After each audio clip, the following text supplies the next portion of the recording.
Bonjour et bienvenue dans cette deuxième partie sur la résistance et la loi d'Ohm. Nous allons donc voir l'influence de la résistance sur l'intensité qui circule dans le circuit. Donc, quelle est l'évolution de l'intensité en fonction de la résistance? C'est-à-dire, quand on parle d'évolution, on parle d'augmenter, de diminuer ou de rester constant. Écrivez votre hypothèse sur votre cahier. La manipulation ici que nous allons faire, c'est tout simplement un générateur qui va alimenter une résistance et nous allons mesurer l'intensité à l'aide d'un ampèremètre dans le circuit. Les différentes intensités pour différentes résistances seront à noter dans le tableau et à compléter sur votre cahier. Voyons la vidéo.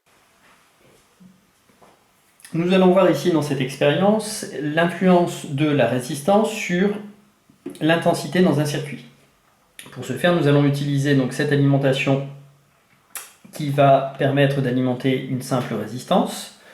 Et nous allons mesurer ici à l'aide d'un multimètre en voltmètre la tension aux bornes de la résistance et à l'aide d'un ampèremètre ici branché en série dans le circuit, l'intensité qui va circuler dans la résistance. Nous réglons ici sur le calibre 20 volts et ici sur le calibre 2000 mA.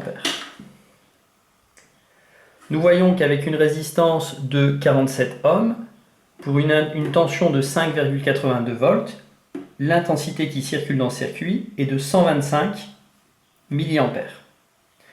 Nous allons prendre une résistance légèrement plus élevée, donc une résistance de 220 ohms.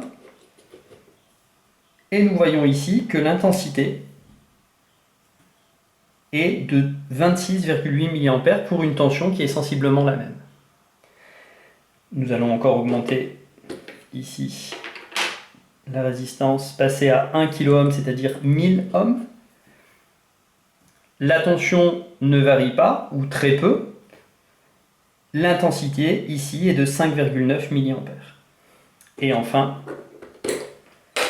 une résistance de 4,7 kΩ, c'est-à-dire 4700 ohms, nous avons une intensité qui chute à 1,2 mA.